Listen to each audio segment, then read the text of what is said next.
I honestly wasn't planning to hit record right now. But what just unfolded in the silver market isn't something you wait on. This kind of move doesn't just hurt traders, it quietly transfers money away from everyday investors, and then has the nerve to get labeled a normal correction. Because this wasn't normal, it was precise, almost mechanical. And what makes it worse is the explanation being pushed everywhere.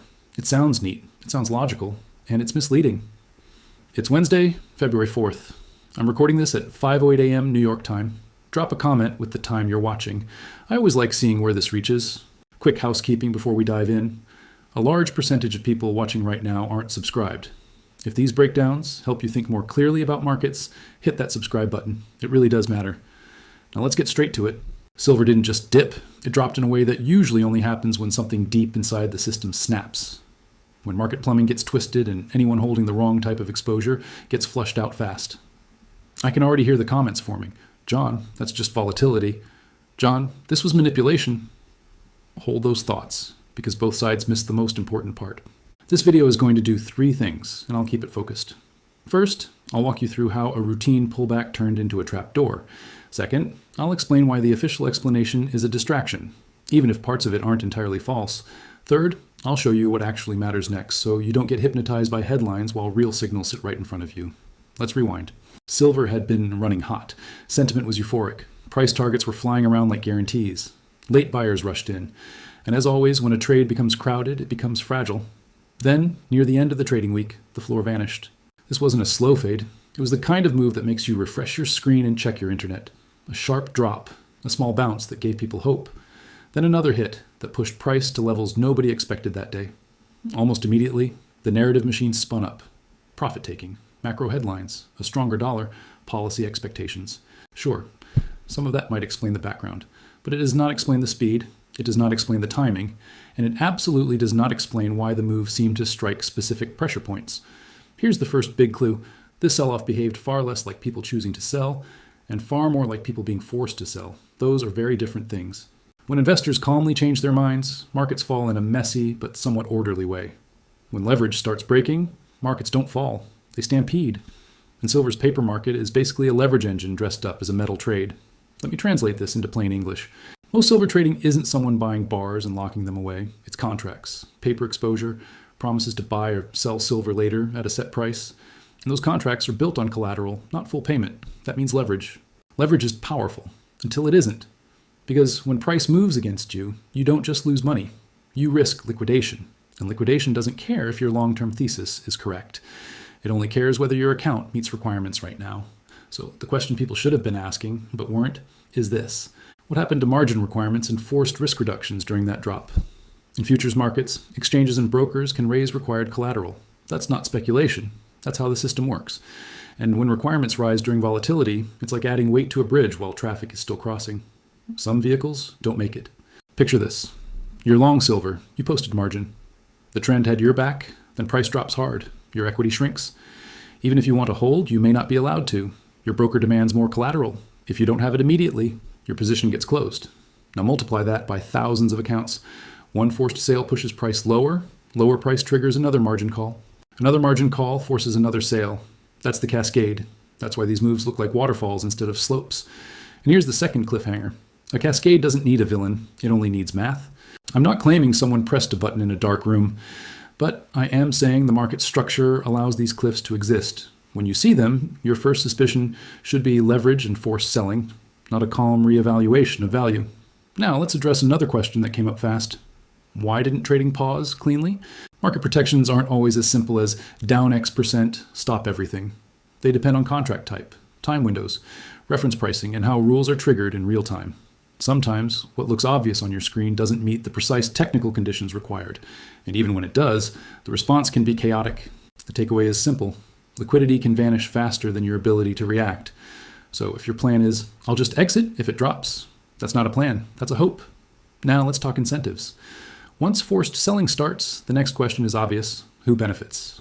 Short positions benefit, market makers benefit, anyone who needed the rally to cool off benefits. And yes, anyone who wanted retail buyers to feel foolish benefits, because fear is one of the strongest crowd control tools there is. But here's where I push back on a popular idea. Not every violent move is the result of a coordinated scheme. Sometimes markets break simply because too many people were leaning the same way with too much leverage at the same time. That doesn't mean the system is clean. It means the system is fragile, and fragility alone is enough to hurt you if you don't respect it. So hold these two truths together. Yes, powerful players can exploit thin liquidity and known pressure points. And yes, even without a master plan, leverage can produce outcomes that feel engineered. If you cling to only one explanation, you'll be wrong half the time, and that's expensive. Now let's talk about something most commentary skips. Silver is actually two markets sharing one price. There's the paper market, fast, leveraged, and volatile. And there's the physical market, slower, tighter, and stubborn. Paper prices can collapse quickly. Physical supply doesn't magically appear overnight. After paper smashes, you often don't see physical sellers racing to dump metal. You see premiums hold. You see supply remain tight. You see buyers still paying up because they need actual silver, not a chart. Recent industry data shows industrial silver demand running hot: electronics, power infrastructure, solar, manufacturing.